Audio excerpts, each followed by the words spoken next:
नमस्कार दोस्तों। यह कक्षा 12 की हिस्ट्री की पाठ्य पुस्तक है, एनसीईआरटी की न्यू वाली। ठीक है, इसमें अपना आज है चौथा पाठ है, विषय 4। तो चलिए मिलकर अध्ययन करते हैं। विचारक, विश्वास और इमारतें, सांस्कृतिक विकास ईसा पूर्व 600 से ईसा संवत 600 तक। ठीक है ना। और इसमें जो प्रेक्षक दृष्टि से इम्पोर्टेंट फैक्ट व तथ्य है उनको अच्छी तरह से देख लेंगे। तो चलिए शुरू करते हैं। विचारक, विश्वास और इमारतें, सांस्कृतिक विकास ईसा पूर्व 600 से ईसा संवत 600 तक।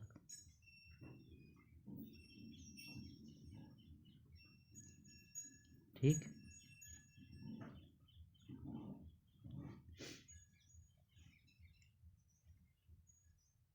विचारक, विश्वास और इमारतें।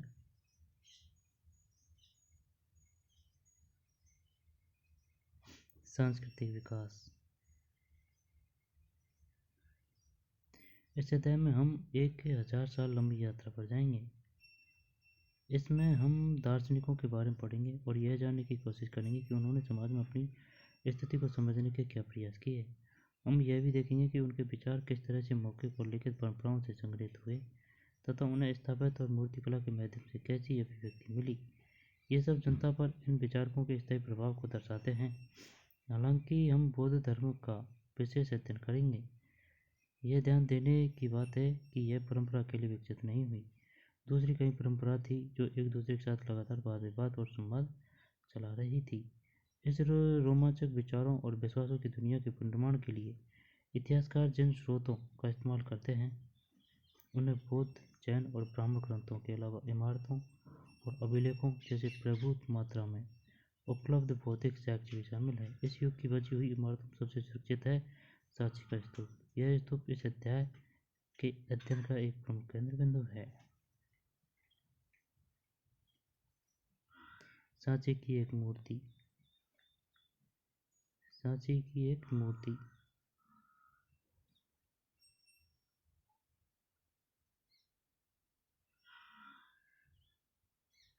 सांची की एक मूर्ति है।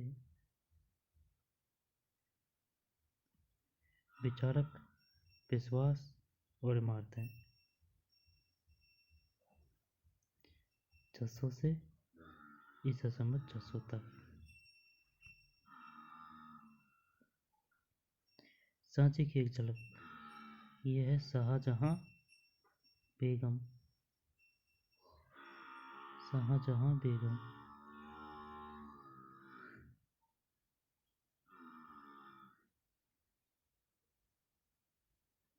शाहजहां बेगम।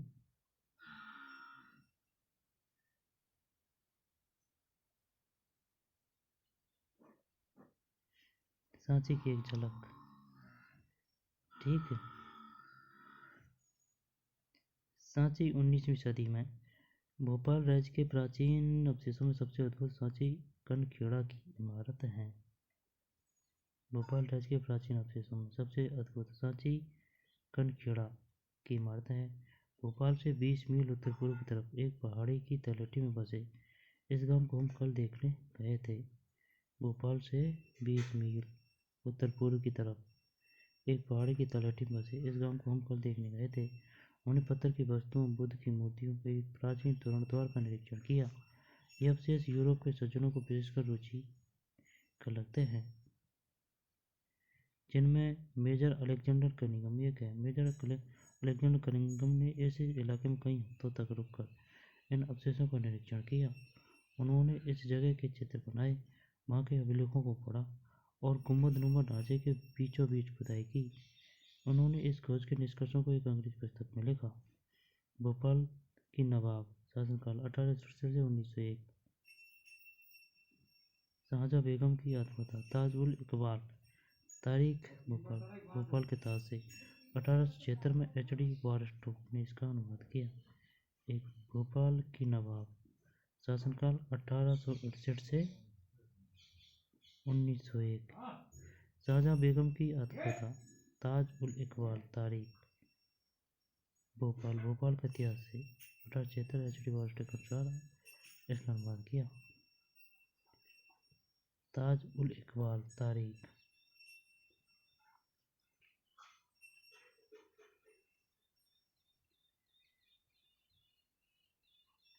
ताजा बेगम की आत्मकथा है ताज उल इकबाल तारीख भोपाल 1876 में। ठीक। 19वीं सदी के यूरोपियों में सांची स्तूप को लेकर काफ़ी दिलचस्पी थी। फ्रांसीसियों ने सबसे अच्छी हालत में बने सांची के पूर्वी तोरण द्वार को फ्रांस के संग्रहालय में प्रदर्शित करने के लिए शाहजहां बेगम से फ्रांस ले जाने की इजाज़त मांगी। फ्रांसीसियों ने सबसे पहले अच्छी हालत में बचे सांची के पूर्वी तोरण द्वार को फ्रांस के संग्रहालय में प्रदर्शित करने के लिए शाहजहां बेगम से फ्रांस ले जाने की इजाज़त मांगी। कुछ समय के लिए अंग्रेज़ों ने भी ऐसी ही कोशिश की। सौभाग्यवश फ्रांसीसी और अंग्रेज़ों दोनों ही बड़ी सावधानी से बनाई प्लास्टर प्रतिकृतियों से संतुष्ट हो गए। इस प्रकार मुगल कृति भोपाल राज्य में अपनी जगह पर ही रही। भोपाल के शासकों शाहजहां बेगम और उनके उत्तराधिकारी सुल्तान बेगम ने इस प्राचीन स्थल के रखरखाव के लिए धन का अनुदान दिया। आश्चर्य नहीं कि जॉन वाटसन ने सांची पर लिखे अपने महत्वपूर्ण ग्रंथों को सुल्तान जहां को समर्पित किया। आश्चर्य नहीं कि जॉन मार्शल ने सांची पर लिखे अपने महत्वपूर्ण ग्रंथों को सुल्तान जहां को समर्पित किया। सुल्तान जहां बेगम ने वहां पर एक संग्रहालय और अतिथिशाला बनाने के लिए अनुदान दिया। वहां रहते हुए जॉन मार्शल ने उपयुक्त पुस्तकें लिखी। सुल्तान जहां, इस पुस्तक के विभिन्न खंडों के प्रकाशन में भी सुल्तान जहां बेगम ने अनुदान दिया। विभिन्न खंडों के प्रकाशन में सुल्तान जहां बेगम ने अनुदान दिया। इसलिए यदि यह स्तूप समूह बना रहा है तो इसके पीछे कुछ विवेकपूर्ण निर्णयों की बड़ी भूमिका है। शायद हम इस मामले में भी भाग्यशाली रहे हैं कि इस स्तूप पर किसी रेल ठेकेदार या निर्माता की नज़र नहीं पड़ी। ये उन लोगों से भी बचा रहा जो ऐसी चीज़ों को यूरोप के संग्रहालय में ले जाना चाहते थे। बौद्ध धर्म के इस महत्वपूर्ण केंद्र की खोज से आरंभिक बौद्ध धर्म के बारे में हमारी समझ में महत्वपूर्ण बदलाव आए। आज यह जगह भारतीय पुरातत्व सर्वेक्षण के सफल मरम्मत और संरक्षण का जीता जागता उदाहरण है।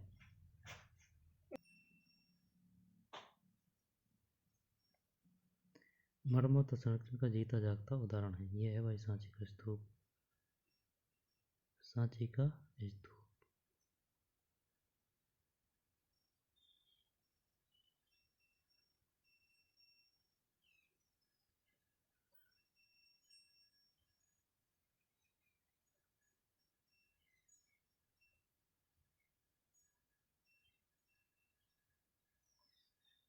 नीचे भी कुछ है ना? हाँ।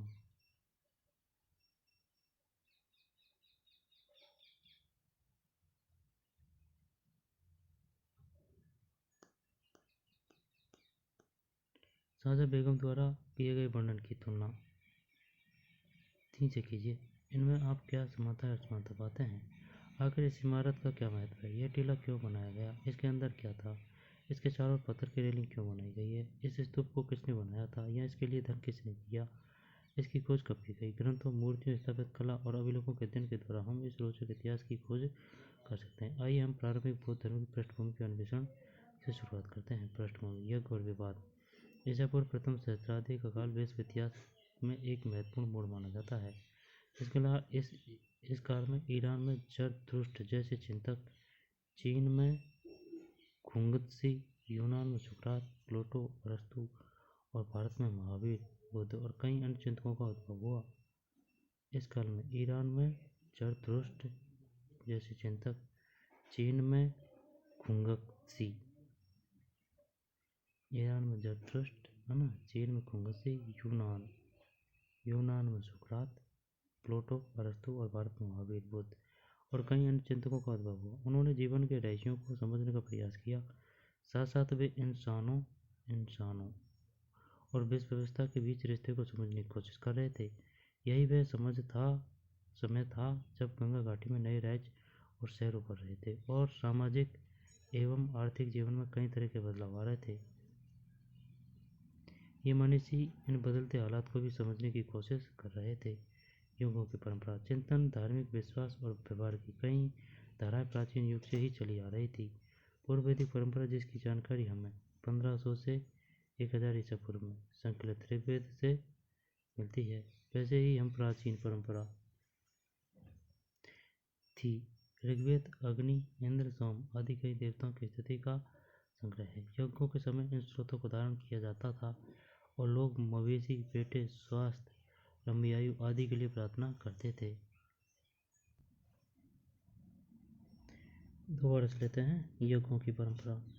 चिंतन, धार्मिक विश्वास और व्यवहार की कई धाराएं प्राचीन युग से ही चली आ रही थी। पूर्व वैदिक परंपरा जिसकी जानकारी हमें 1500 से 1000 ईसा पूर्व में संकलित ऋग्वेद से मिलती है, वैसी हुई एक प्राचीन परंपरा थी। वैसी ही एक प्राचीन परंपरा थी।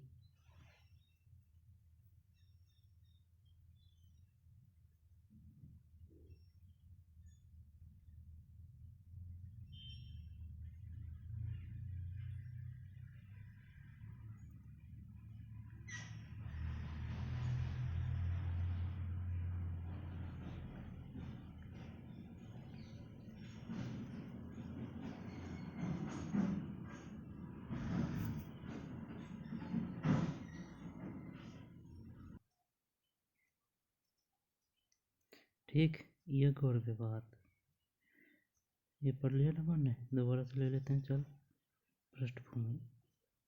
यज्ञ और विवाद। ईसा पूर्व प्रथम सहस्त्राब्दी का काल विश्व इतिहास में एक महत्वपूर्ण मोड़ माना जाता है। इस काल में ईरान में जरथुस्त्र जैसे चिंतक, चीन में खुंगसी, यूनान में सुकरात, प्लेटो, अरस्तु और भारत में महावीर, बुद्ध और कई अन्य चिंतकों का उद्भव हुआ। उन्होंने जीवन के रहस्यों को समझने का प्रयास किया, साथ साथ में वे इंसानों और विश्व व्यवस्था के बीच रिश्तों को समझने की कोशिश कर रहे थे। यही वह समय था जब गंगा घाटी में नए राज्य और शहर उभर रहे थे और सामाजिक एवं आर्थिक जीवन में कई तरह के बदलाव आ रहे थे। अध्याय 2 तथा 3। ये मुनि हर बदलते हालात को भी समझने की कोशिश कर रहे थे। युगों की परंपरा। युगों की परंपरा। चिंतन, धार्मिक विश्वास और व्यवहार की कई धाराएं प्राचीन युग से ही चली आ रही थी। पूर्व वैदिक परंपरा जिसकी जानकारी हमें 1500 से 1000 ईसा पूर्व में संकलित ऋग्वेद से मिलती है, वैसे ही एक प्राचीन परंपरा थी। ऋग्वेद अग्नि, इंद्र, सोम आदि कई देवताओं की स्तुति का संग्रह है। यज्ञों के समय इन स्रोतों को चरण किया जाता था और लोग मवेशी, बेटे, स्वास्थ्य, लंबी आयु आदि के लिए प्रार्थना करते थे। शुरू में यज्ञ सामूहिक रूप से किए जाते थे। बाद में लगभग 1000 ईसा पूर्व से 500 ईसा पूर्व कुछ यज्ञ घरों के मालिकों द्वारा किए जाते थे। राजस्विक और अश्वमेध जैसे जटिल यज्ञ सरदार और राजा किया करते थे। इनके अनुष्ठान के लिए उन्हें ब्राह्मण पुरोहितों पर निर्भर रहना पड़ता था। नए प्रश्न। उपनिषदों छठी सदी ईसा पूर्व से में पाई गई विचारधाराओं से पता चलता है कि लोग जीवन का अर्थ, मृत्यु के बाद जीवन की संभावना और पुनर्जन्म के बारे में जानने के लिए उत्सुक थे। क्या पुनर्जन्म अतीत के कर्मों के कारण होता था? ऐसे मुद्दों पर पुरजोर बहस होती थी। मनुष्य परम यथार्थ की प्रकृति को समझने और अभिव्यक्त करने में लगे थे। वैदिक परंपरा से बाहर के कुछ दार्शनिक यह सवाल उठा रहे थे कि सत्य एक होता है या नहीं। लोग युगों के महत्व के बारे में भी चिंतन करने लगे।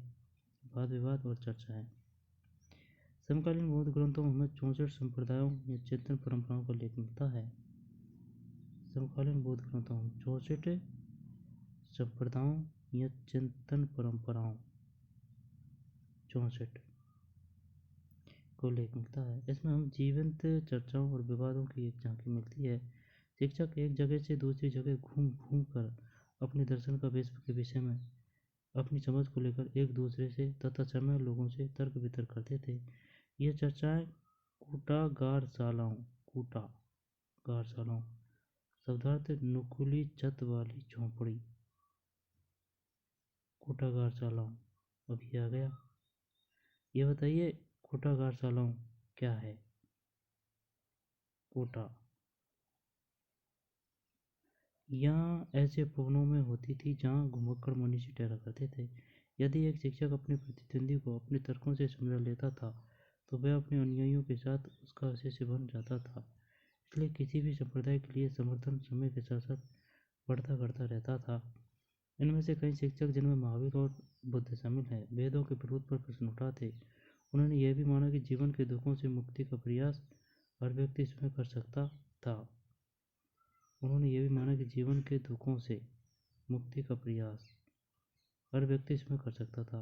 यह समझ ब्राह्मणवाद से बिल्कुल भिन्न थी। जैसा कि हमने देखा, ब्राह्मणवाद यह मानता था कि किसी व्यक्ति का अस्तित्व उसकी जाति और लिंग से निर्धारित होता था। यहाँ से क्वेश्चन कैसा आएगा? क्वेश्चन ऐसा आएगा कि बताइए बौद्ध धर्म के अनुसार क्या ये सत्य है? उन्होंने यह भी माना कि जीवन के दुखों से मुक्ति का प्रयास हर व्यक्ति स्वयं कर सकता था। यह समझ ब्राह्मणवाद से बिल्कुल भिन्न थी, है ना। ये आ गया कि दुखों से मुक्ति का प्रयास हर व्यक्ति स्वयं कर सकता था। ब्राह्मणवाद में है यह मानना था कि किसी व्यक्ति का अस्तित्व उसकी जाति और लिंग से निर्धारित होता था। क्वेश्चन आएगा, बताइए निम्नलिखित में से सत्य है? एक तो ये कथन आ जाएगा ऊपर वाला, एक ये आ जाएगा, कौन सा सत्य है? और आ जाएगा, या फिर कथन एक कथन आर आ जाएगा, निर्धारित होता था। उपनिषद की कुछ पंक्तियाँ। यहाँ पर संस्कृत भाषा में रचित लगभग 6ठी सदी ईसा पूर्व के छांदोग्य उपनिषद से तो श्लोक दिए गए हैं। आत्मा की प्रकृति। मेरी यह आत्मा धान या यव या सरसों या बाजरे के बीज की गिरी से भी छोटी है। मन के अंदर छुपी मेरी यह आत्मा पृथ्वी से भी विशाल, चिति से भी विस्तृत, स्वर्ग से भी बड़ी है और इन सभी लोगों से भी बड़ी है। सच्चा यज्ञ। यह पवन जो बह रहा है निश्चित ही एक यज्ञ है। बहते बहते यह सबको पवित्र करता है, इसलिए यह वास्तव यज्ञ है। सच्चा यज्ञ निर्धारित होता था। बौद्ध ग्रंथ किस प्रकार तैयार और संरक्षित किए जाते थे? बुद्ध अन्य शिक्षकों की तरह चर्चा और बातचीत करते हुए मौखिक शिक्षा देते थे। महिलाएं और पुरुष शायद बच्चे भी इन प्रवचनों को सुनते थे, इन पर चर्चा करते थे। बुद्ध के किसी भी संभाषण को उनके जीवन काल में लिखा नहीं गया। उनकी मृत्यु के बाद 5वीं 4वीं सदी जब उनके शिष्यों ने ज्येष्ठों या ज़्यादा वरिष्ठ श्रमणों की एक सभा बेसली बिहार स्थित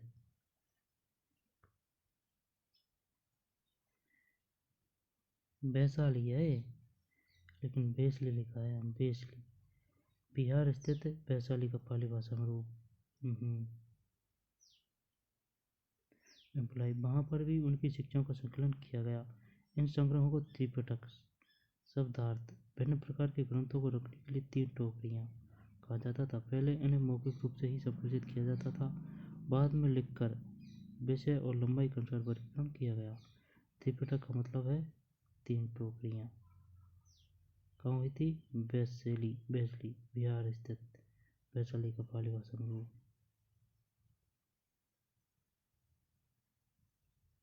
बिना पिटक में संघ या बौद्ध मठों में रहने वाले लोगों के लिए नियमों का संग्रह था। यह क्वेश्चन आ चुका है। बिना पिटक में नियमों का संग्रह है। बिना पिटक, शुद्ध पिटक, बिना पिटक। बौद्ध की शिक्षाएं शुद्ध पिटक में रखी गई। किस में रखी गई? शुद्ध पिटक में। या फिर बिना पिटक और शुद्ध पिटक संबंधित है जैन धर्म से, बौद्ध धर्म से। बुद्ध की शिक्षाएं शुद्ध पिटक में रखी गई और दर्शन से जुड़े विषय अभिधम पिटक में आए। कोई दिक्कत?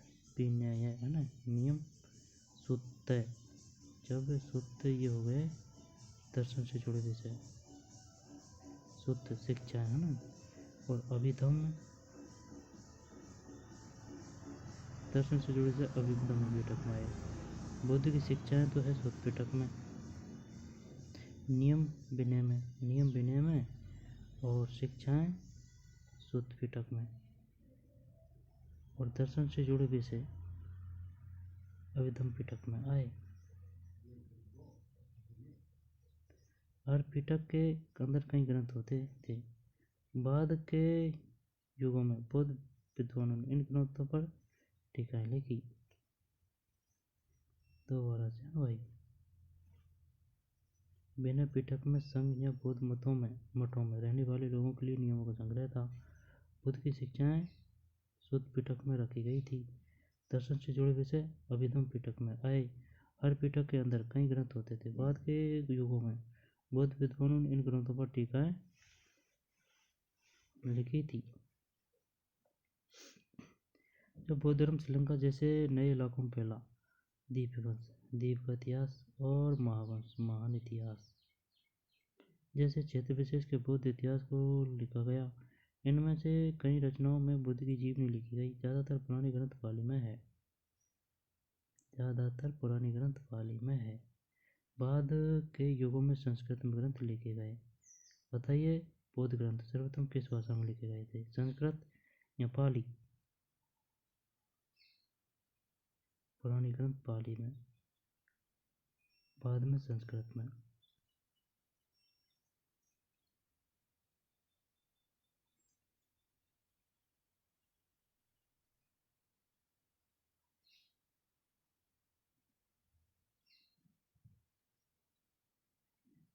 दीपवंश, द्वीप का इतिहास। जब बौद्ध धर्म श्रीलंका जैसे नए इलाकों में फैला, दीपवंश, द्वीप का इतिहास और महावंश, महान इतिहास जैसे क्षेत्र विशेष के बौद्ध इतिहास को लिखा गया। इनमें से कई रचनाओं में बुद्ध की जीवनी लिखी गई। ज़्यादातर पुराने ग्रंथ पाली में है और बाद में युगों में संस्कृत में ग्रंथ लिखे गए।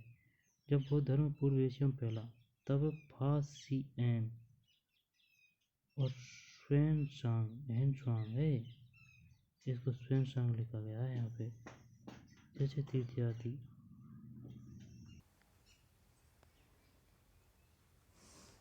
ठीक है। जब बौद्ध धर्म श्रीलंका जैसे नए इलाकों में फैला, दीपवंश, द्वीप का इतिहास, महावंश, महान इतिहास जैसे क्षेत्र विशेष के बौद्ध इतिहास को लिखा गया। इनमें कई रचनाओं में बुद्ध की जीवनी लिखी गई। ज़्यादातर है ना, ये हो गया पुराने ग्रंथ पाली में, नए ग्रंथ संस्कृत में। जब बौद्ध धर्म पूर्वी एशिया में फैला, तब फासिएन और स्वांग यानी कि हेनसांग जैसे तीर्थयात्री बौद्ध ग्रंथों की खोज में चीन से भारत आए। ये पुस्तकें वे अपने देश ले गए, जहाँ विद्वानों ने इनका अनुवाद किया। हिंदुस्तान के बौद्ध शिक्षक भी दूर दराज के देशों में गए। बुद्ध की शिक्षा को प्रसार करने के लिए वे कई पुस्तकें अपने साथ ले गए। कई सदियों तक वे पांडुलिपि एशिया के भिन्न भिन्न इलाकों में स्थित बौद्ध विहारों में संरक्षित थी। पाली, संस्कृत, चीनी और तिब्बती भाषा में लिखे गए इन ग्रंथों से आधुनिक अनुवाद तैयार किए गए।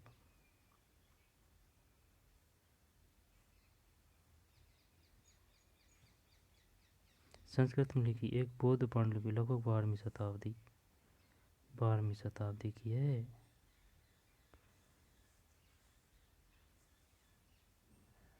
12वीं शताब्दी।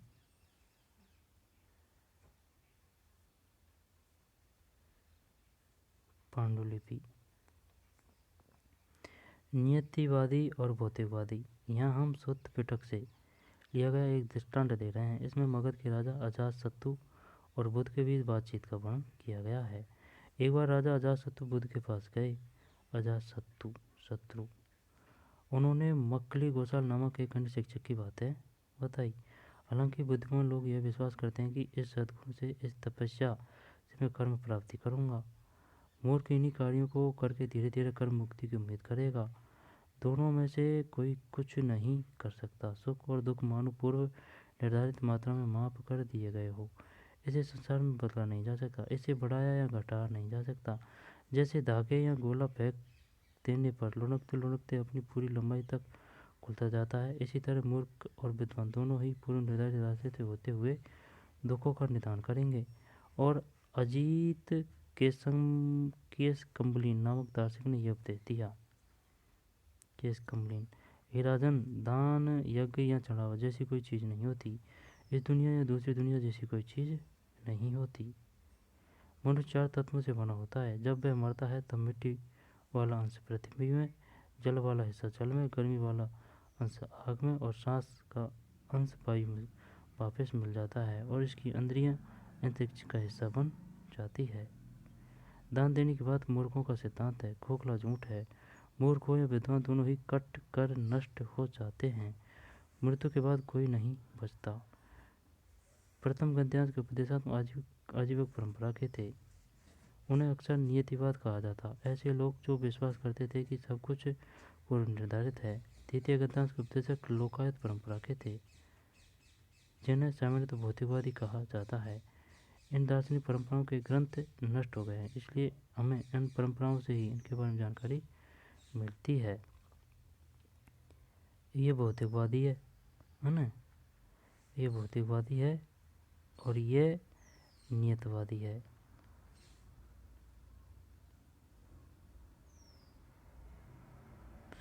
क्या इन लोगों को नियतवादी या भौतिकवादी कहना आपको उचित लगता है? सही है। जब लिखित सामग्री उपलब्ध न हो अथवा किन्हीं वजहों से बच न पाई हो तो ऐसी स्थिति में विचारों और मान्यताओं के इतिहास का पुनर्निर्माण करने में क्या समस्याएं सामने आती हैं? अब ऐसे देखते हैं, कोई रागा हो उसको देख लेते हैं। कौन सा चैप्टर आ रहा है? लौकिक सुखों से आगे, महावीर का संदेश।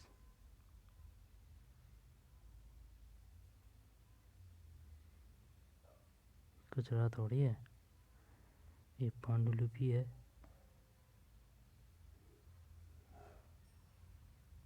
सच्चा यज्ञ, आत्मा की प्रकृति, 64 संप्रदायों या चिंतन परंपराओं को लेख मिलता है बौद्ध ग्रंथों में हमें। नए प्रश्न, अग्नि की प्रार्थना।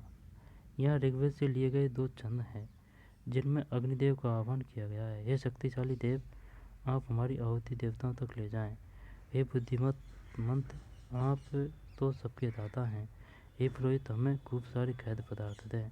हे अग्नि, यज्ञ के द्वारा हमारे लिए प्रचुर धन ला दें। हे अग्नि, जो आपकी प्रार्थना करता है उसके लिए आप सदा के लिए पुष्टिवर्धक अद्भुत गाय ला दें।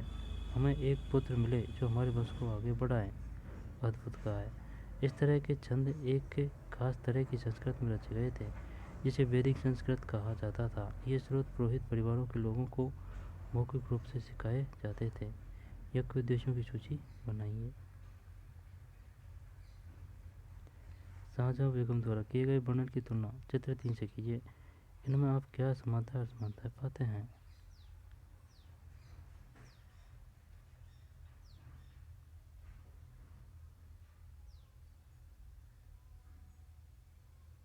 सांची का महान स्तूप। यदि आप दिल्ली से भोपाल की रेल यात्रा करेंगे तो आप एक पहाड़ी के ऊपर एक मुकुट जैसे, दिल्ली से भोपाल है, जैसे एक खूबसूरत स्तूप को देखेंगे। यदि आप गार्ड को सूचित करेंगे तो वह सांची के छोटे से स्टेशन पर 2 मिनट के लिए गाड़ी को रोक देंगे। बस इतना समय कि आप गाड़ी से उतर जाएं। पहाड़ी पर चढ़ते हुए आप पूरे स्तूप समूह को देख सकते हैं। एक विशाल गोलार्ध ढांचा और कई दूसरी इमारतें जिनमें 5वीं सदी में बना एक मंदिर भी शामिल है।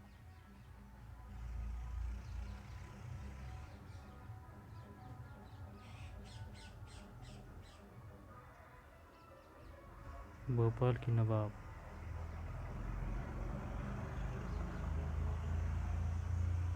शाहजहां बेगम।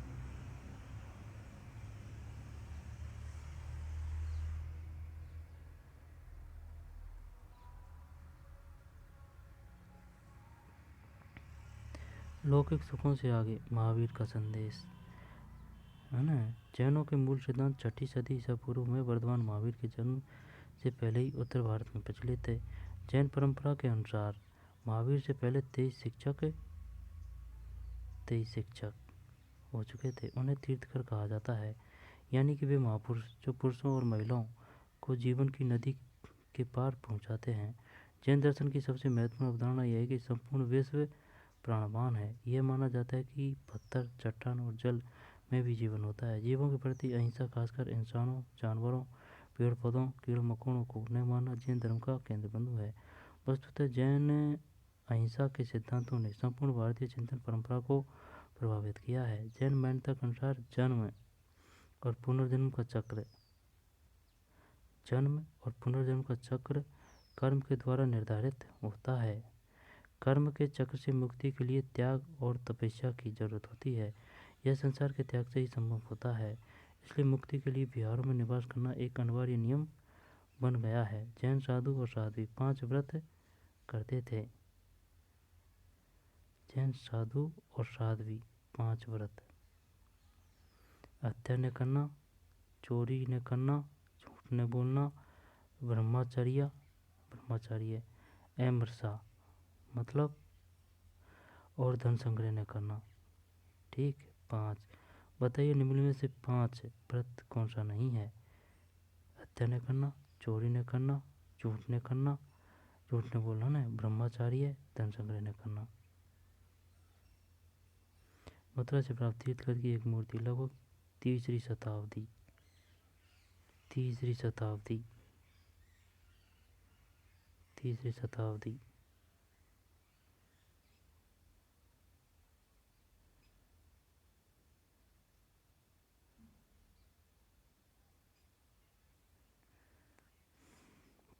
महल के बाहर की दुनिया।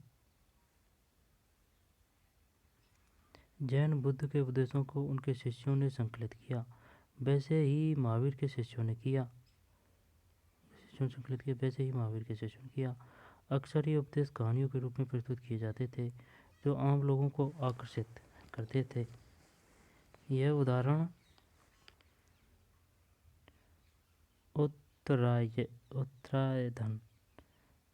उत्तराध्ययन सूत्र नामक एक ग्रंथ से लिया गया है।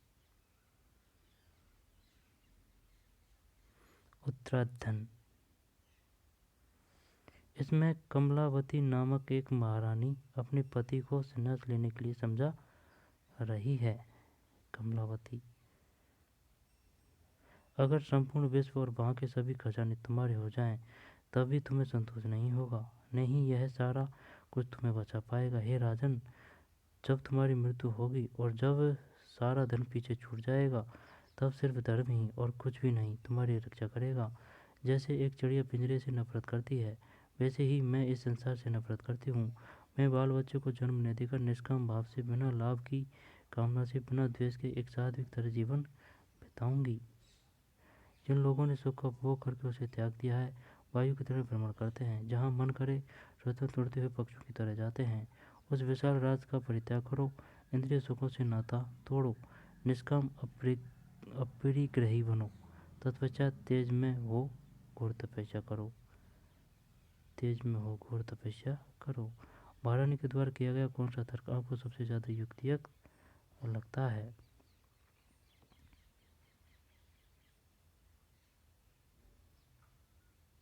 सबसे बेस्ट ये लगा है।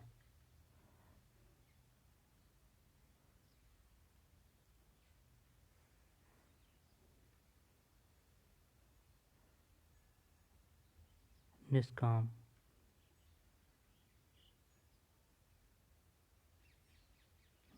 भाव से, बिना लाभ की कामना से। उत्तराध्ययन है ना।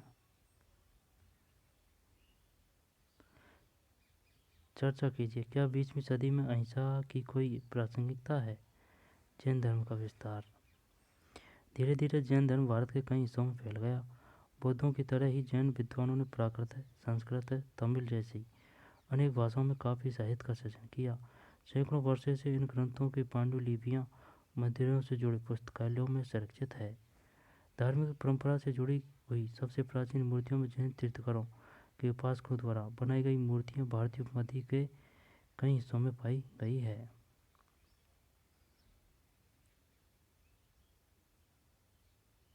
14वीं सदी के जैन ग्रंथ की पांडुलिपि का एक पन्ना। 14वीं।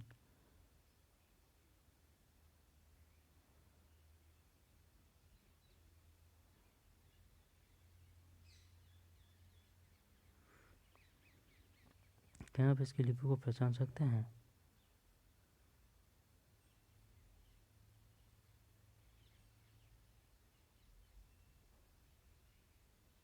नहीं पहचानते भाई। बुद्ध और ज्ञान की खोज।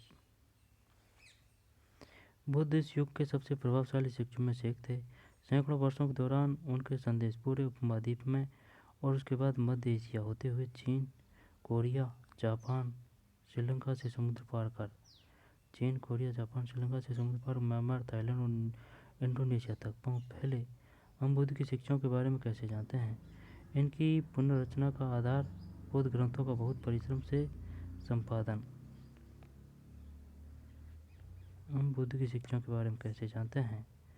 इनकी पुनर्रचना का आधार था बौद्ध ग्रंथों का बहुत परिश्रम से संपादन, अनुवाद और विश्लेषण किया जाना। इतिहासकारों ने उनके जीवन के बारे में चरित्र लेखन से जानकारी इकट्ठा की। इनमें से कई ग्रंथ बुद्ध के जीवन काल से लगभग 100 वर्षों के बाद लिखे गए। इनमें से कई ग्रंथ बुद्ध के जीवन काल से लगभग 100 वर्षों के बाद लिखे गए। इनमें से इस महान धर्मोपदेशक की याद को बनाए रखने की कोशिश की गई। इन परंपराओं के अनुसार सिद्धार्थ बुद्ध के बचपन का नाम शैक्य कबीले के सरदार के बेटे थे। यह क्वेश्चन आया था भाई। बुद्ध किस कुल से संबंधित थे? इन परंपराओं के अनुसार सिद्धार्थ बुद्ध के बचपन का नाम शैक्य कबीले के सरदार के बेटे थे। जीवन के कटु यथार्थों से दूर उन्हें महल की चारदीवारी के अंदर सब सुखों के बीच बड़ा किया गया। एक दिन उन्होंने अपनी रथकार को उन्हें शहर घुमाने के लिए मना लिया। बाहरी दुनिया की उनकी पहली यात्रा काफ़ी पीड़ादायक रही। एक वृद्ध व्यक्ति को, एक बीमार को, एक लाश को देखकर उन्हें गहरा सदमा पहुंचा। उसी क्षण उन्हें यह अनुभूति हुई कि मनुष्य के शरीर का क्षय और अंत निश्चित है। उन्होंने एक गृहत्याग के सन्यासी को भी देखा। उसे मानो बुढ़ापे, बीमारी और मृत्यु से कोई परेशानी नहीं थी। उसने शांति प्राप्त कर ली थी। सिद्धार्थ ने निश्चय किया कि वे भी सन्यासी का रास्ता अपनाएंगे। कुछ समय बाद महल त्याग कर वे अपने सत्य की खोज में निकल गए। सिद्धार्थ ने साधना के कई मार्गों का अन्वेषण किया। उनमें एक था शरीर को अधिक से अधिक कष्ट देना, जिसके चलते वे मरते मरते बचे। इन अतिवादी तरीकों को त्याग कर उन्होंने कई दिन तक ध्यान करते एक अतत ज्ञान प्राप्त किया। इसके बाद से उन्हें बुद्ध अथवा ज्ञानी व्यक्ति के नाम से जाना गया। अतिवादी तरीकों को त्याग कर उन्होंने कई दिन तक ध्यान करते हुए अतत ज्ञान प्राप्त किया।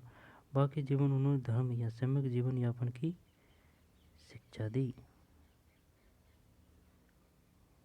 चर्चा कीजिए। यदि आप बुद्ध के जीवन के बारे में नहीं जानते तो क्या आप मूर्ति को देखकर समझ पाते हैं कि उसमें क्या दिखाया गया है?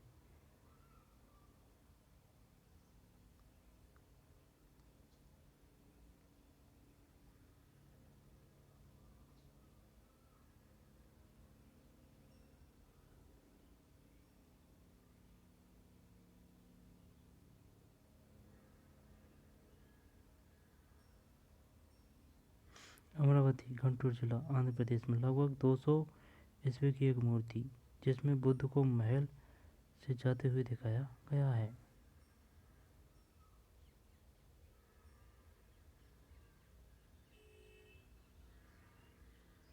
महल से जाते हुए दिखाया गया है। बुद्ध की शिक्षाएं।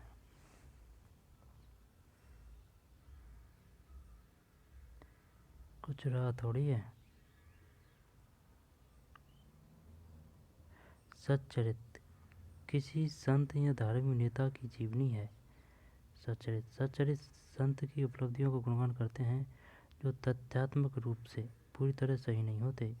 ये इसलिए महत्वपूर्ण है कि ये हमें उस परंपरा के अनुयायियों के विश्वासों के बारे में बताते हैं।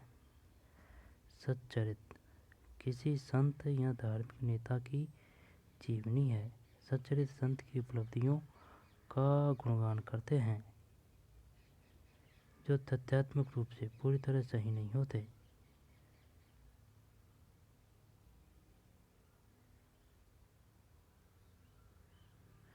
सही है। ये इसलिए महत्वपूर्ण है कि ये हमें उस परंपरा के अनुयायियों के विश्वासों के बारे में बताते हैं। आगे चलते हैं।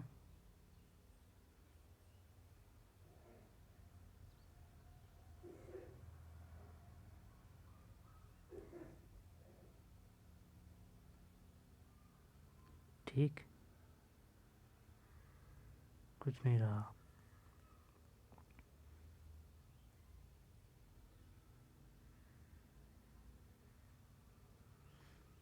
बुद्ध की शिक्षाएं। बुद्ध की शिक्षाओं को सुत्त पिटक में दी गई कहानियों के आधार पर पुनर्निर्मित किया गया है। सुत्त पिटक में बताइए बुद्ध की शिक्षाएं किस में है? सुत्त पिटक में।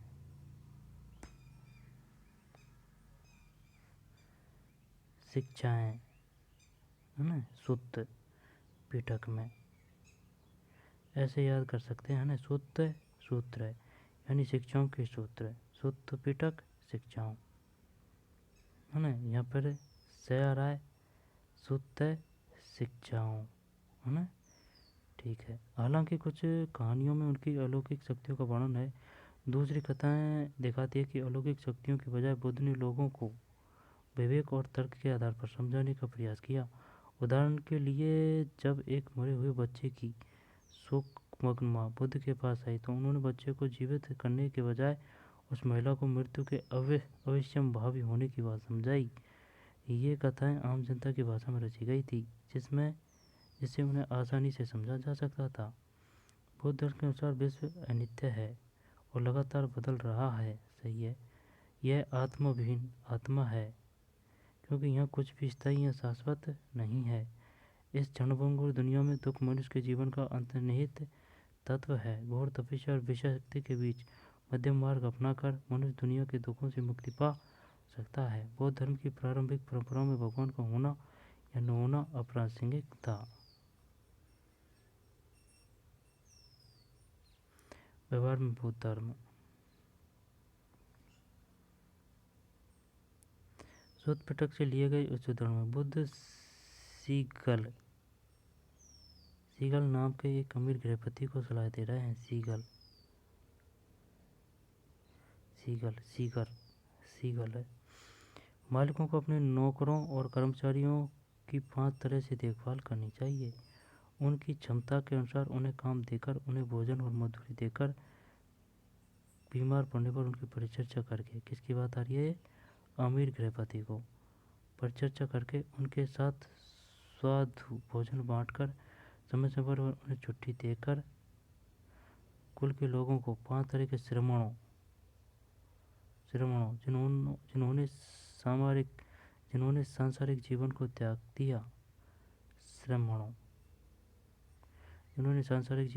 दिया, और ब्राह्मणों की देखभाल करनी चाहिए। कर्म, वचन और मन से अनुराग द्वारा उनके स्वागत में हमेशा घर खुले रखकर और उनके दिन प्रतिदिन की जरूरतों की पूरी करके।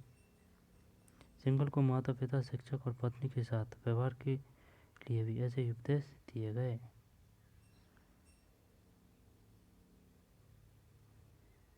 आप सुझाव दीजिए कि माता पिता, शिक्षकों और पत्नी के लिए किस तरह के निर्देश दिए गए होंगे। बुद्ध मानते थे कि समाज का निर्माण इंसानों ने किया था, न कि ईश्वर ने। इसलिए उन्होंने राजाओं और गृहपतियों को दयावान और आचारवान होने की सलाह दी। ऐसा माना जाता था कि व्यक्तिगत प्रयास से सामाजिक परिवेश को बदला जा सकता था। बुद्ध ने जन्म मृत्यु के चक्र से मुक्ति, आत्मज्ञान और निर्माण के लिए व्यक्ति केंद्रित हस्तक्षेप और सम्यक कर्म की कल्पना की। निर्माण का मतलब था अहं और इच्छा का खत्म हो जाना।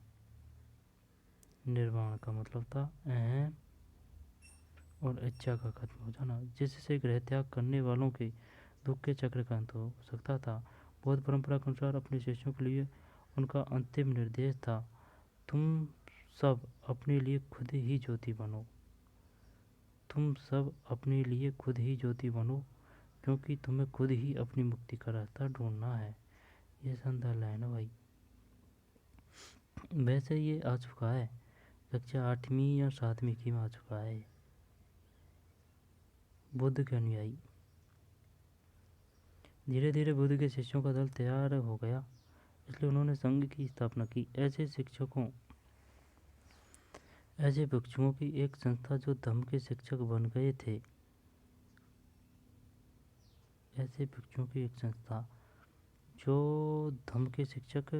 गए थे। श्रमण एक सादा जीवन बिताते थे। उनके पास जीवन यापन के लिए अत्यावश्यक चीज़ों के अलावा कुछ नहीं होता था, जैसे कि दिन में एक बार उपासकों से भोजन दान पाने के लिए वे कटोरा रखते थे दोबारा से। धीरे धीरे बुद्ध के शिष्यों का दल तैयार हो गया, इसलिए उन्होंने संघ की स्थापना की। ऐसे भिक्षुओं की एक संस्था जो धम्म के शिक्षक बन गए।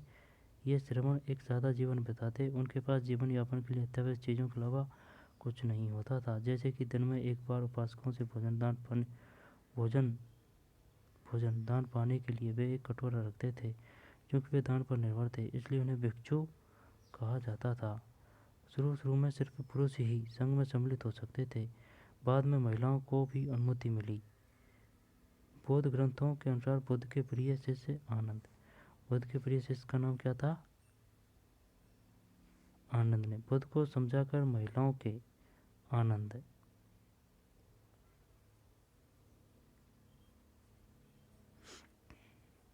आनंद ने बुद्ध को समझाकर, वही ये वो नाम ही है, जैसे कि यार आज तो पढ़ के आनंद आ गया, है ना, ऐसे याद कर सकते हैं। आनंद ने बुद्ध को समझाकर महिलाओं के संग में आने की अनुमति प्राप्त की। बुद्ध की आनंद ने बुद्ध को समझाकर ना बुद्ध की उपमाता प्रजापति गौतमी संग में आने वाली पहली भिक्षुणी बनी। प्रजापति गौतमी, बुद्ध की उपमाता कौन थी? महाप्रजापति गौतमी। कई स्त्रियां जो संग में आई वे धम्म की उपदेशिकाएं बन गई। कई स्त्रियां जो संग में आई वे धम्म की उपदेशिकाएं बन गई। आगे चलकर वे थेरी बनी। ये बताइए बुद्ध की उपमाता का नाम क्या था? महाप्रजापति गौतमी। शिष्य का नाम क्या था? आनंद। और थेरी किसे कहा गया? थेरी।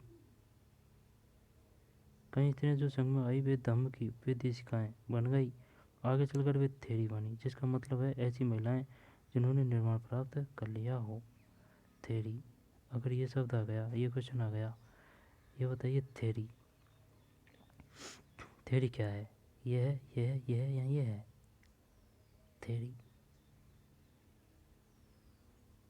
निर्माण प्राप्त कर लिया, ऐसी महिलाएं जिन्होंने निर्माण प्राप्त कर लिया हो।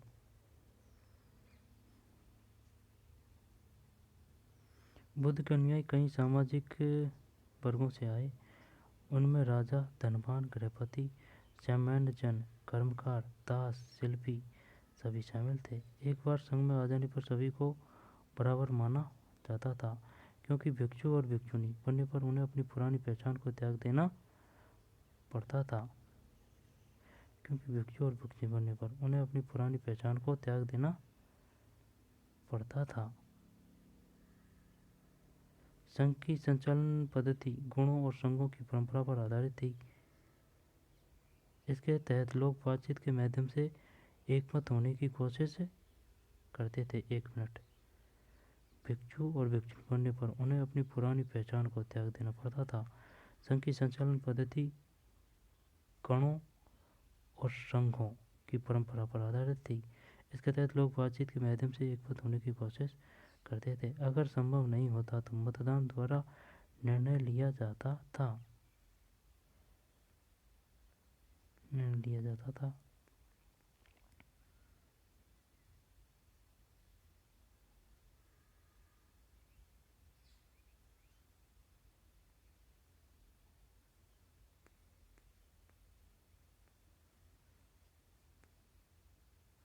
बुद्ध के जीवन काल में और उनकी मृत्यु के बाद भी बौद्ध धर्म तेजी से फैला।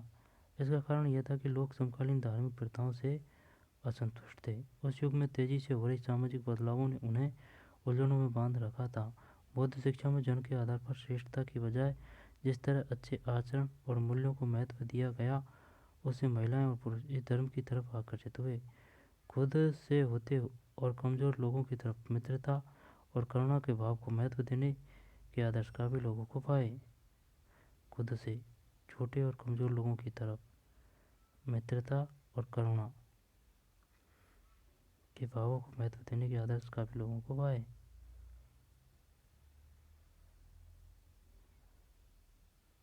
पुन्ना जैसी दासी संघ में क्यों जाना चाहती थी?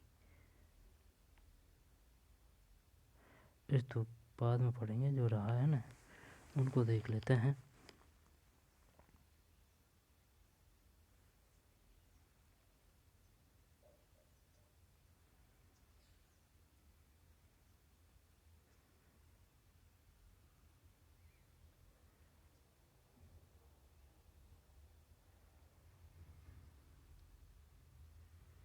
बुद्ध द्वारा सीगल को दी गई सलाह की तुलना अशोक द्वारा उसकी प्रजा, अध्याय 2। बुद्ध द्वारा सीगल को दी गई सलाह की तुलना अशोक द्वारा उसकी प्रजा, अध्याय 2 को दी गई सलाह से कीजिए। क्या आपको कुछ समानताएं और असमानताएं नजर आती है?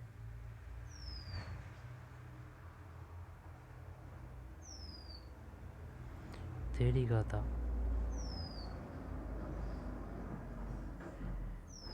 अभी आया था, थेरी किसे कहा गया है? जो महिलाएं उन्होंने निर्वाण प्राप्त कर लिया, थेरी। थेरी कहा था। यह अनूठा बौद्ध ग्रंथ सुत्त पिटक का हिस्सा है। थेरी कहा था। किसका हिस्सा है? सुत्त पिटक का। थेरी थेरी सुत्त। सुत्त में क्या है? भगवान बुद्ध की शिक्षा है। सुत्त शिक्षाएं, है ना? शिक्षाएं सुत्त।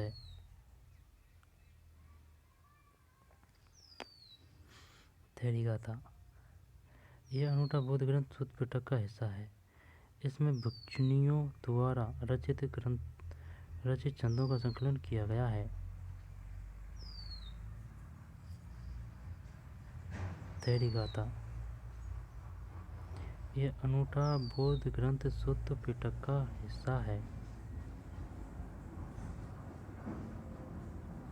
थेरी कहा था। किसका हिस्सा है? यहाँ पर सुत्त पिटक का कौन हिस्सा है? थेरी कहा था। या भेरी कहा था? थेरी कहा था। सुत्त है, थेरी कहा था। इसमें भिक्षुनियों द्वारा रचित छंदों का संकलन किया गया है। इसमें महिलाओं के सामाजिक और आध्यात्मिक अनुभवों के बारे में अंतर्दृष्टि मिलती है। पुन्ना नाम की एक दासी अपने मालिक के घर के लिए प्रतिदिन सुबह नदी का पानी लाने जाती थी। वहाँ वह हर दिन एक ब्राह्मण को स्नान करते हुए देखती थी। एक दिन उसने ब्राह्मण से बात की। निम्नलिखित पद की रचना पुन्ना ने की थी, जिसमें ब्राह्मण से उसकी बातचीत का वर्णन है।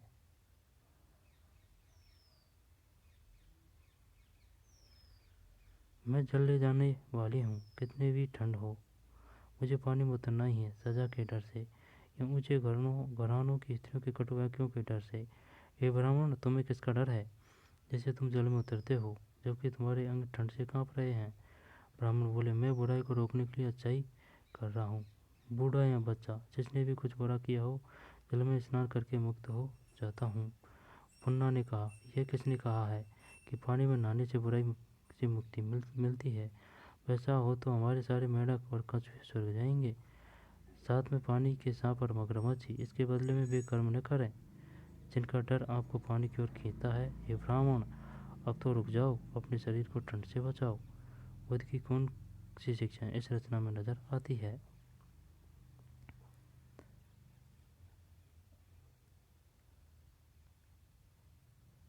तीसरी सदी, एक मुद्रा, लगभग तीसरी शताब्दी।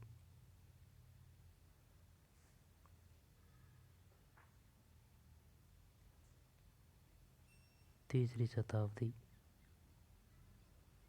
मथुरा।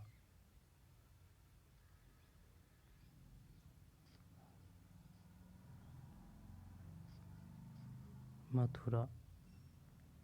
आगे चलते हैं।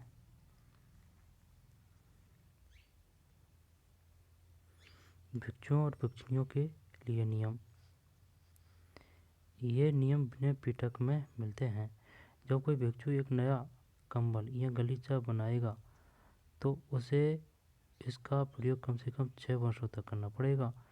यदि 6 वर्ष से कम अवधि में वह बिना भिक्षुओं की अनुमति के एक नया कंबल या गलीचा बनवाता है, तो चाहे उसने अपने पुराने कंबल गलीचे को छोड़ दिया हो या नहीं, नया कंबल या गलीचा उससे ले लिया जाएगा और इसके लिए उसे अपराधीकरण करना होगा। यदि कोई भिक्षु किसी गृहस्थ के घर जाता है और उसे टिकिया या पके अनाज का भोजन टिकिया टिकिया टिकिया ये टिकिया तो नहीं है अब जो खाते हैं जो, और उसे टिकिया या पके अनाज का भोजन दिया जाता है, तो यदि उसे इच्छा हो तो वह 2 से 3 कटोरे भरकर ही स्वीकार कर सकता है। यदि वह इससे ज़्यादा स्वीकार करता है तो उसे अपना अपराध स्वीकार करना होगा। 2 या 3 कटोरे पकवान स्वीकार करने के बाद उसे इन्हें अन्य व्यक्तियों के साथ बांटना होगा। यही समय का आचरण है। यदि कोई भिक्षु जो संघ के किसी विहार में ठहरा हुआ है, प्रस्थान के पहले अपने द्वारा बिछाए गए या बिछवाए गए बिस्तर को नहीं समेटता है, नहीं समेटवाता है, या यदि वह बिना बिछाई विदाई लिए चला जाता है, तो इसे अपराध स्वीकार करना होगा। क्या आप बता सकते हैं कि ये नियम क्यों बने?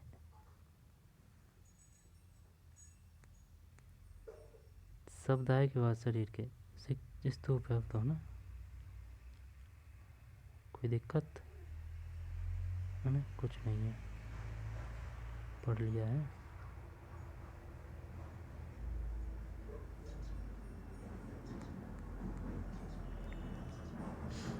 स्तूप स्तूप हमने देखा कि बौद्ध आदर्श और व्यवहार ब्राह्मण, जैन तथा कई अन्य परंपराओं के साथ संवाद और तर्क वितर्क की प्रक्रिया से उभरे। इनमें से कई परंपराओं के विचार और आचार ग्रंथों में नहीं लिखे गए। इस तरह के मेलजोल को हम पवित्र स्थलों के बनने की प्रक्रिया को देखकर भी समझ सकते हैं। बहुत प्राचीन काल से ही लोग कुछ जगहों को पवित्र मानते थे। अक्सर जहाँ खास वनस्पति होती थी, अनूठी चट्टानें थी या विस्मयकारी प्राकृतिक सौंदर्य था, वहाँ पवित्र स्थल बन जाते थे। ऐसे कुछ स्थलों पर एक छोटी सी वेदी भी बनी रहती थी, जिन्हें कभी कभी चैत्य कहा जाता था।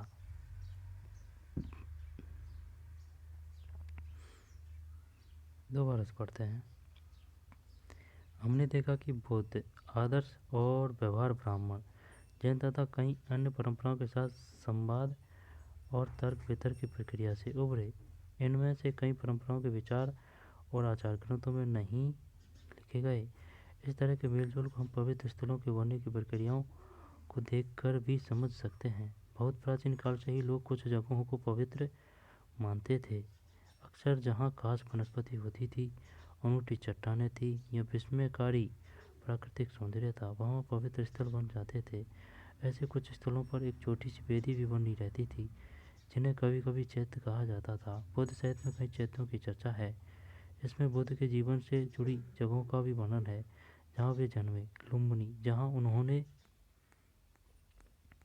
उन्होंने ज्ञान प्राप्त किया।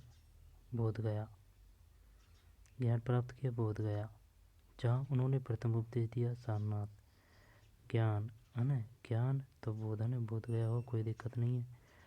और प्रथम उपदेश प्रथम तो सारनाथ। और जहाँ उन्होंने निब्बान है, निर्वाण प्राप्त किया। कुशीनगर, यानी कि निर्वाण प्राप्त करके ही खुशी मिल गई है ना। कुशीनगर बोध का बोध गया हो गया, उपदेश का सारनाथ हो गया। बोध गया, सारनाथ, कुशीनगर, बुद्ध की बात है। धीरे धीरे ये सारी जगह पवित्र स्थल बन गई। हमें ये मालूम है कि बुद्ध के समय से लगभग 200 वर्षों बाद अशोक ने लुम्बिनी की अपनी यात्रा की याद में एक स्तंभ बनवाया। लुम्बिनी की, ठीक। स्तूप क्यों बनाए जाते थे?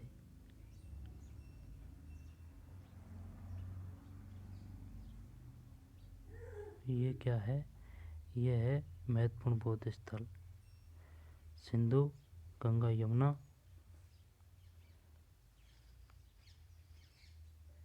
यमुना, श्रावस्ती, लुम्बिनी, कुशीनगर, बराबर, बोधगया, सारनाथ, बरहूत,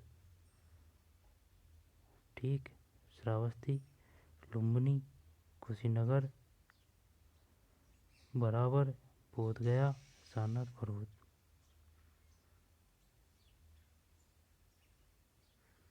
सांची यहाँ है। नर्मदा महानदी है ना, नर्मदा महानदी। अजंता, नासिक, जुन्नार, कार्ले, नासिक, जुन्नार, कार्ले। गोदावरी महानदी, गोदावरी। अमरावती, नागार्जुन कोंडा, कृष्णा। अमरावती है, नागार्जुन कोंडा, कृष्णा, काले, जुन्नर, नासिक, अजंता, गोदावरी, महानदी, सांची, नर्मदा। और नहीं है नीचे। ठीक।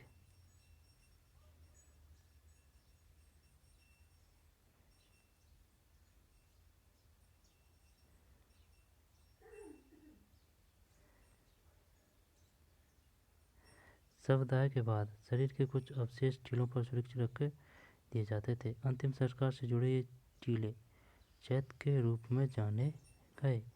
शवदाह के बाद शरीर के कुछ अवशेष टीलों पर सुरक्षित रख दिए जाते थे। अंतिम संस्कार से जुड़े ये टीले चैत्य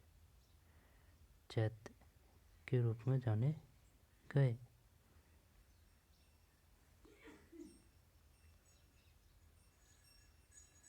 ठीक। स्तूप क्यों बनाए जाते थे? स्तूप क्यों बनाए जाते थे? यह उदाहरण महापरिनिर्वाण सूत्र से लिया गया है, जो सूत्र पिटक का हिस्सा है। महापरिनिर्वाण सूत्र से सूत्र में क्या थी? महात्मा बुद्ध की शिक्षाएं हैं, गौतम बुद्ध की शिक्षाएं हैं।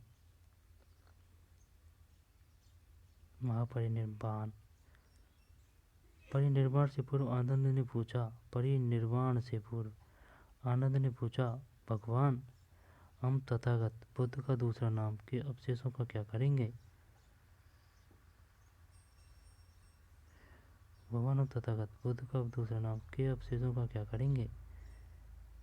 बुद्ध ने कहा, तथागत के अवशेषों को विशेष आदर देकर खुद को मत रोको, धर्मोत्साही बनो, अपनी भलाई के लिए प्रयास करो। तथागत के अवशेषों को विशेष आदर देकर खुद को मत रोको। सही बात है। धर्मोत्साही बनो, अपनी भलाई के लिए प्रयास करो। लेकिन विशेष आग्रह करने पर बुद्ध बोले, उन्हें तथागत के लिए 4 महास्तूपों, चौक पर धूप, स्तूप का पाली रूप। धूप क्या है? स्तूप ही है, मात्रा आ रही है। धूप स्तूप का पाली रूप बनाना चाहिए।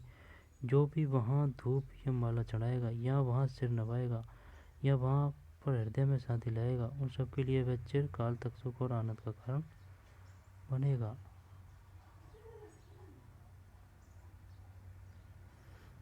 चित्र 4.15 देखकर क्या आप उनमें से कुछ रीति रिवाजों की पहचान सकते हैं? ठीक। स्तूप की संरचना।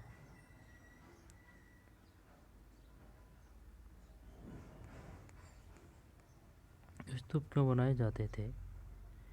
ऐसी कई जगह थी जिन्हें पवित्र माना जाता था। इन जगहों पर बुद्ध से जुड़े कुछ अवशेष, जैसे उनकी अस्थियां या उनके द्वारा प्रयुक्त सामान, गाड़ दिए गए थे। इन टीलों को स्तूप कहते थे। स्तूप बनाने की परंपरा बुद्ध से पहले की रही होगी, लेकिन वह बौद्ध धर्म से जुड़ गई, क्योंकि उनमें ऐसे अवशेष रहते थे जिन्हें पवित्र समझा जाता था। इसलिए समूचे स्तूप को ही बुद्ध और बौद्ध धर्म के प्रतीक के रूप में प्रतिष्ठा मिली। अशोकावदान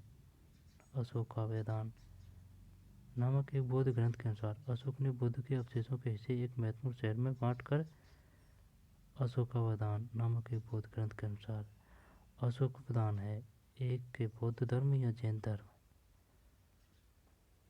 अशोकावदान बौद्ध ग्रंथ है।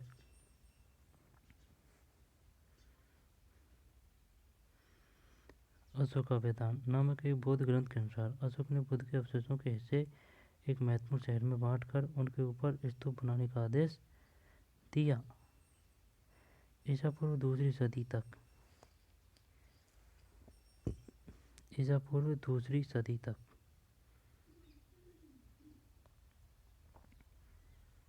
भरहुत, सांची, सारनाथ जैसी जगहों पर मानचित्र स्तूप बनाए जा चुके थे।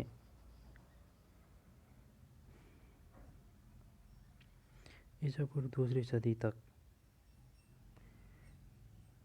भरहुत, सांची, सारनाथ जैसी जगहों पर मानचित्र स्तूप बनाए जा चुके थे। ईसा पूर्व दूसरी सदी तक। अब क्वेश्चन आएगा, ये बताइए भरहुत, सांची या सारनाथ जैसे स्तूप बनाए गए थे ईसा पूर्व दूसरी शताब्दी ईसा पूर्व या 50 ईसा पूर्व, ठीक, ईसा पूर्व 2री सदी तक।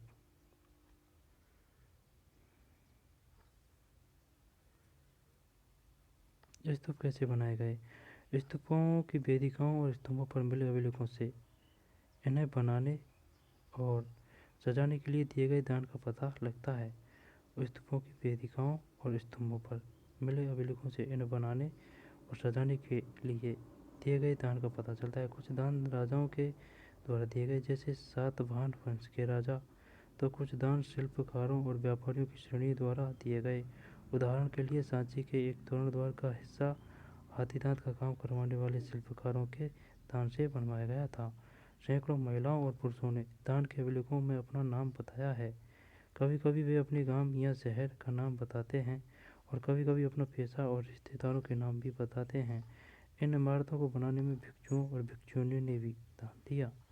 स्तूप की संरचना। स्तूप की संरचना। स्तूप संस्कृत अर्थ टीला का जन्म एक गोलार्ध लिए हुए मिट्टी के टीले से हुआ था, जिसे बाद में अंड कहा गया। धीरे धीरे इसकी संरचना ज़्यादा जटिल हो गई, जिसमें कई चौकोर और गोल आकारों का संतुलन बनाया गया। अंड के ऊपर एक हर्मिका, यह क्वेश्चन आ चुका है भाई, हर्मिका होती है। अंड के ऊपर हर्मिका होती है। यह छज्जे जैसा ढांचा देवताओं के घर का प्रतीक है। हर्मिका से एक मस्तूल निकलता था, जिसे यष्टि कहते थे, जिस पर अक्सर एक छतरी लगी होती थी। इसमें से क्वेश्चन आएगा, हर्मिका क्या है, यष्टि क्या है? अंड के ऊपर एक हर्मिका होती थी। यह छज्जे जैसा ढांचा देवताओं के घर का प्रतीक था। हर्मिका से एक मस्तूल निकलता था, जिसे यष्टि, जिस पर अक्सर एक छतरी लगी होती थी, टीले के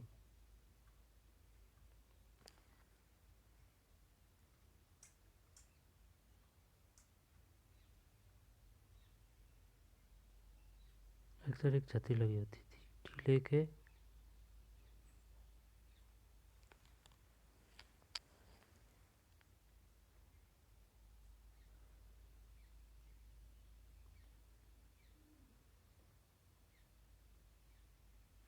सांची का एक दानात्मक अभिलेख। सैकड़ों अभिलेख भरूच और अमरावती में भी मिले हैं। सांची का एक दानात्मक लेख, ऐसे सैकड़ों अभिलेख भरूच और अमरावती में भी मिले हैं। 1 मिनट, है ना। स्तूप की संरचना।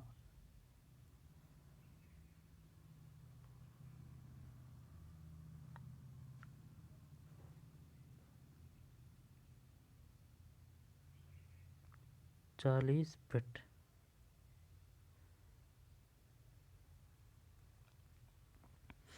दोबारा से लेते हैं। स्तूप संस्कृत अर्थ टीला का जन्म एक गोलार्ध लिए हुए मिट्टी के टीले से हुआ, जिसे बाद में अंड कहा गया। धीरे धीरे इसकी संरचना ज़्यादा जटिल हो गई, जिसमें कई चौकोर और गोल आकारों का संतुलन बनाया गया। अंड के ऊपर एक हर्मिका होती थी। यह छज्जे जैसा ढांचा देवताओं के घर का प्रतीक था। हर्मिका से एक मस्तूल निकलता था, जिसे यष्टि कहते थे, जिस पर अक्सर एक छतरी लगी होती थी। हर्मिका, अंड के ऊपर यह छज्जे जैसा ढांचा देवताओं के घर का प्रतीक था। हर्मिका से एक मस्तूल निकलता था, जिसे यष्टि कहते थे, जिस पर अक्सर एक छतरी लगी होती थी। टीले के चारों ओर एक वेदिका होती थी, जो पवित्र स्थल को सामान्य दुनिया से अलग करती थी। सांची और भरूच के प्रारंभिक स्तूप बिना अलंकरण के हैं, सिवाय इसके कि उनमें पत्थर की वेदिकाएं और तोरण द्वार है। ये पत्थर की वेदिकाएं किसी बांस के या काठ के घेरे के समान थी और चारों ओर दिशाओं में खड़े तोरण द्वार पर खूब नक्काशी की गई थी। उपासक पूर्वी तोरण द्वार में प्रवेश करके टीले को दाईं तरफ रखते एवं दक्षिणावर्त परिक्रमा करते, मानो वे आकाश में सूर्य के पथ का अनुकरण कर रहे हो। सांची और बरूद के प्रारंभिक स्तूप बिना अलंकरण के हैं, सिवाय इनके कि उनमें पत्थर की वेदिकाएं और तोरण द्वार हैं।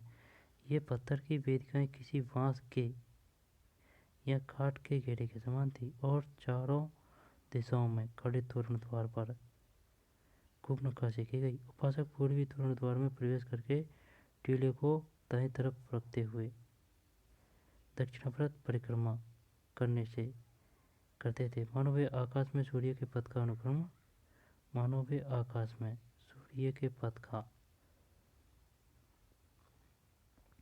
अनुकरण कर रहे हो। बाद में स्तूप की टीले पर भी अलंकरण और नक्काशी की जाने लगी। अमरावती और पेशावर पाकिस्तान में साहेजी की डेयरी में स्तूप में ताक और मूर्तियां उत्कीर्णन करने की कला का काफी उदाहरण मिलते हैं।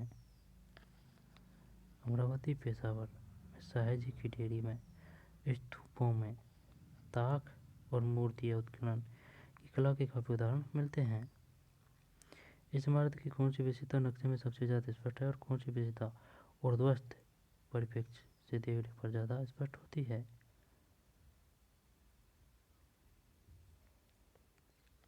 देख,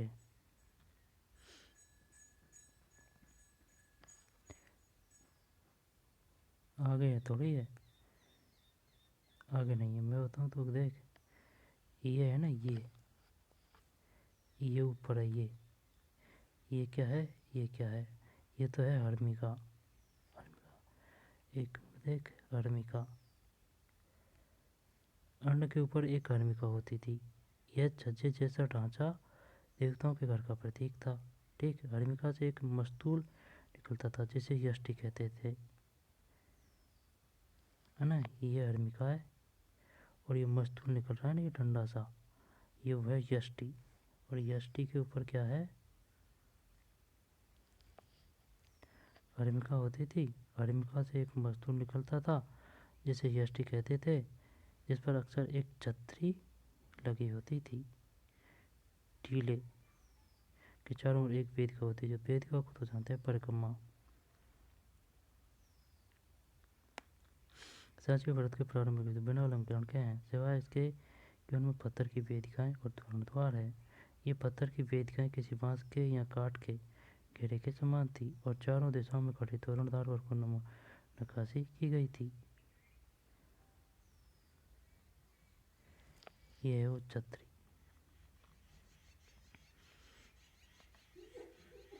सांची के महास्तूप की योजना, यह उस इमारत का समतलीय परिप्रेक्ष्य दिखाता है। सांची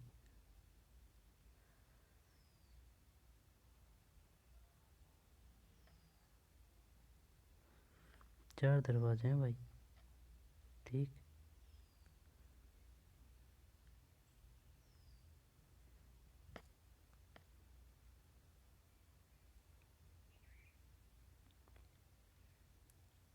चालीस फीट 20 मीटर।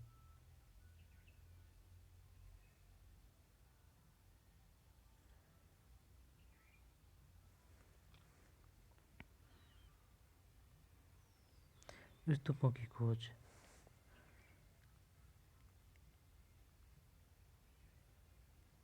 सांची के महास्तूप के माप चित्र 4.10 के और 4 से 4.3 में क्या समानता है, फर्क है। सांची के एक दानात्मक अभिलेख में सैकड़ों अभिलेख भरूच और अमरावती में भी मिलते हैं। ऐसे सैकड़ों अभिलेख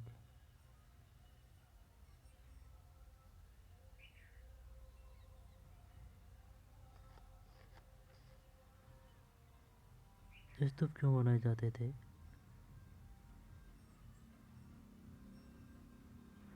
ठीक,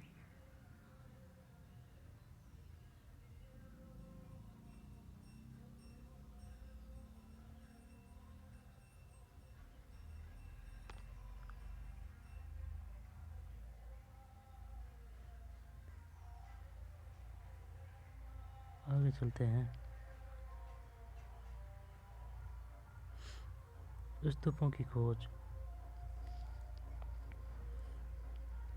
अमरावती और सांची की नियति। जैसा कि हमने देखा कि हर स्तूप का अपना इतिहास है। कुछ इतिहास हमें बताते हैं कि वे कैसे बने, साथ साथ इसकी खोज का भी इतिहास है। अब हम इनकी खोज के इतिहास पर एक नज़र डालें। 1796 में एक स्थानीय राजा को जो मंदिर बनाना चाहते थे, 1796 में अचानक अमरावती के स्तूप के अवशेष मिल गए। उन्होंने उसके पत्थरों का इस्तेमाल करने का निश्चय किया। उन्हें ऐसा लगा कि इस छोटी सी पहाड़ी में संभवतः है कोई खजाना छुपा हो। कुछ वर्षों के बाद कॉलिन मैकेंजी 1796 में कॉलिन मैकेंजी नामक एक अंग्रेजी अधिकारी इस इलाके से गुजरे। कुछ वर्षों के बाद कॉलिन मैकेंजी नामक एक अंग्रेजी अधिकारी इस इलाके से गुजरे। अध्याय 7 बीते किए। हालांकि उन्होंने कई मूर्तियां पाई और उनका विस्तृत चित्रांकन भी किया, लेकिन उनकी रिपोर्ट कभी छपी नहीं। उनका विस्तृत चित्रांकन भी किया, लेकिन उनकी रिपोर्ट कभी छपी नहीं। 1854 में गुंटूर, आंध्र प्रदेश के कमिश्नर ने अमरावती की यात्रा की। उन्होंने कई मूर्तियां और उत्कीर्ण पत्थर जमा किए और वे उन्हें मद्रास ले गए। इन्हें उनके नाम पर एलियट संगमरमर के नाम से जाना जाता है। दोबारा से 1854 के गुंटूर कहाँ है? आंध्र प्रदेश के कमिश्नर ने अमरावती की यात्रा की। उन्होंने कई मूर्तियां और उत्कीर्ण पत्थर जमा किए और वे उन्हें मद्रास ले गए। इन्हें उनके नाम पर एलियट संगमरमर के नाम से जाना जाता है। उन्होंने पश्चिमी तोरण द्वारों को भी खोज निकाला और इस निष्कर्ष पर पहुंचे कि अमरावती का स्तूप बौद्धों का सबसे विशाल और शानदार स्तूप था। 1850 के दशक में अमरावती के उत्कीर्ण पत्थर अलग अलग जगहों पर ले जाए जा रहे थे। आंध्र प्रदेश कमिश्नर ने अमरावती की यात्रा की। उन्होंने कई मूर्तियां और उत्कीर्ण पत्थर जमा किए।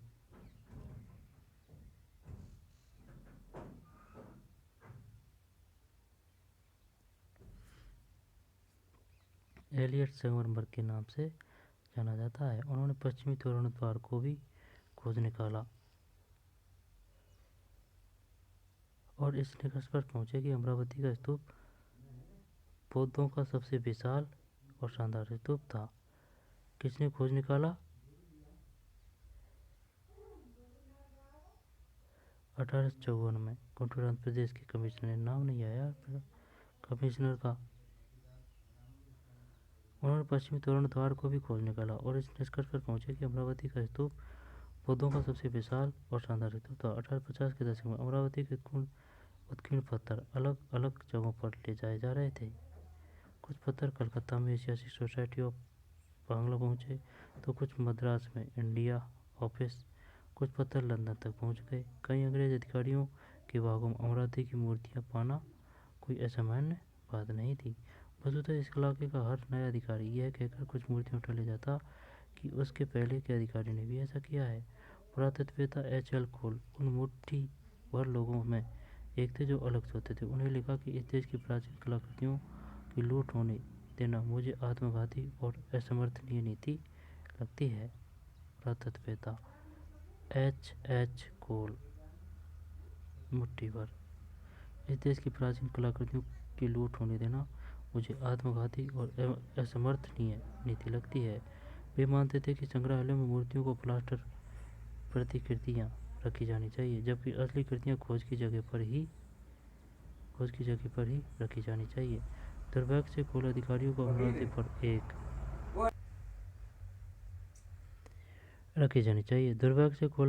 अमरावती पर इस बात के लिए राजी नहीं कर पाए, लेकिन खोज की जगह पर ही संरक्षण की बात को सांची के लिए मान लिया गया।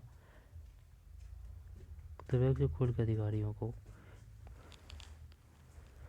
लेकिन खोज की जगह पर ही संरक्षण की बात को सांची के लिए मान लिया गया। लेकिन खोज की जगह पर ही संरक्षण की बात को सांची के लिए मान लिया गया। क्या की थी H.L. कोल ने? ये की थी भाई कि सुनो मेरी बात, आई समझ में? तुम यार अब ये लूटपाट कर रहा है ना, ये बहुत गलत बात है। आई समझ में? तुम्हारा देश में यारा कोई करता तो कहीं यारा हो जावा देता नहीं भाई। अंग्रेज थे खराब, लेकिन ये थोड़ी है कि सभी अंग्रेज खराब थे, उसमें सही भी थे। ये मुट्ठी भर लोगों की बात है। उन्होंने लिखा कि इस देश की प्राचीन कलाकृतियों की लूट होने देना मुझे आत्मघाती और असमर्थनीय नीति लगती है। वे मानते हैं कि संग्रहालयों में मूर्तियों की प्लास्टर प्रतिकृतियाँ, भाई इनकी दम प्लास्टिक है ना, इनकी वे प्लास्टिक की नहीं, मूर्तियों की प्लास्टर की बना और जब रख लो बिसी की बिसी, प्रतिक्रिया रखी जानी चाहिए, जबकि असली कृतियाँ खोज की जगह पर ही रखी जानी चाहिए। दुर्भाग्य से कुल अधिकारियों को अमरावती पर इस बात के लिए राजी नहीं कर पाए, लेकिन खोज की जगह पर ही संरक्षण की बात को सांची के लिए मान लिया गया। सांची क्यों बच गया जबकि अमरावती नष्ट हो गया?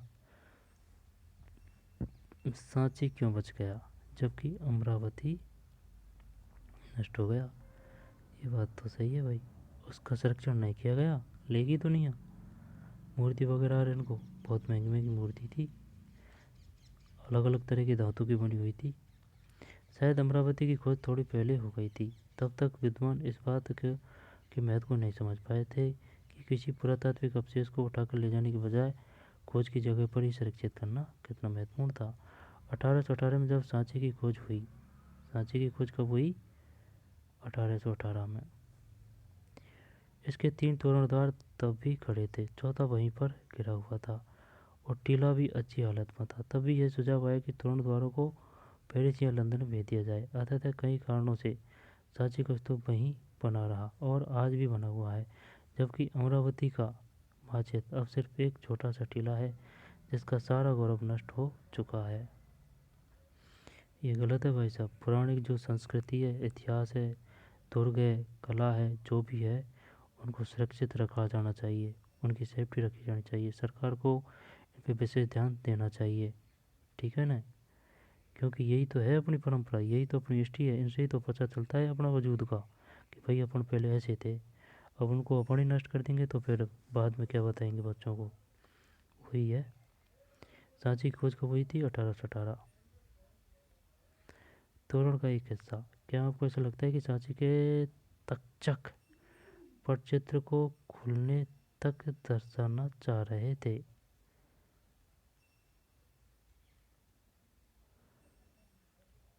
बहुत तगड़ा बनता है भाई ये, छटाई वटाई की जाती है, ऐसे ही थोड़ी है क्या चलो भाई रेडीमेड बना दिया, नहीं, टाँचियों वगैरह से खोद खोद के छाट छाट के बनता है।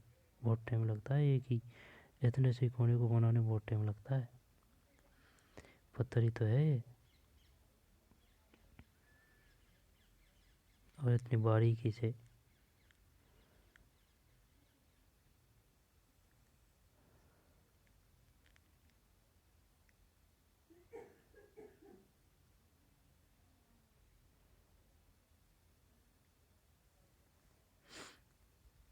अब है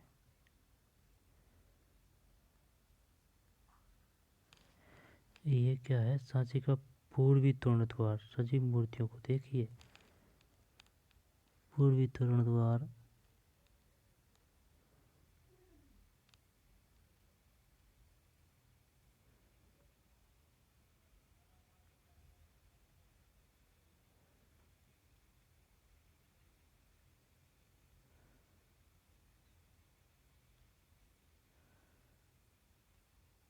ठीक।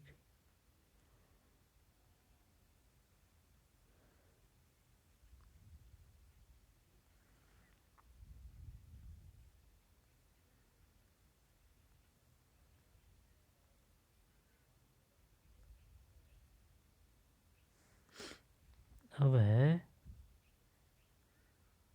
मूर्ति कला, ठीक, जिनका सारा गौरव नष्ट हो चुका है। मूर्ति कला।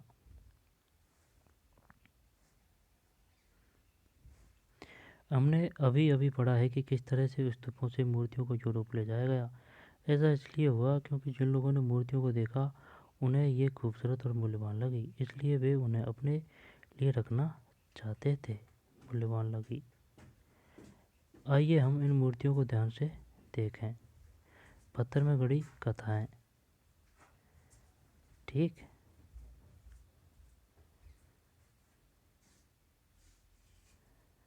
पत्थर में गढ़ी कथाएं।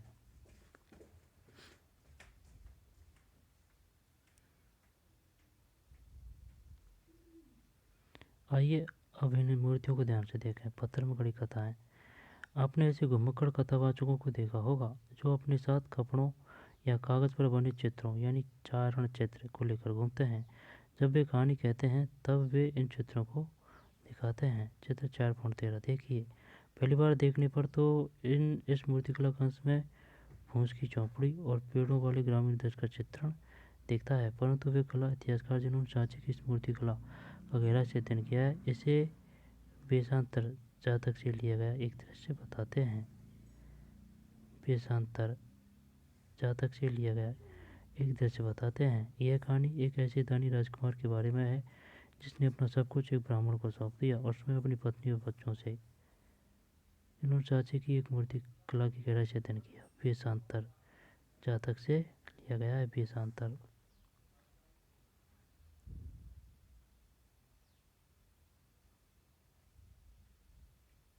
अपनी पत्नी और बच्चों के उत्तरी तोरण द्वार का एक हिस्सा।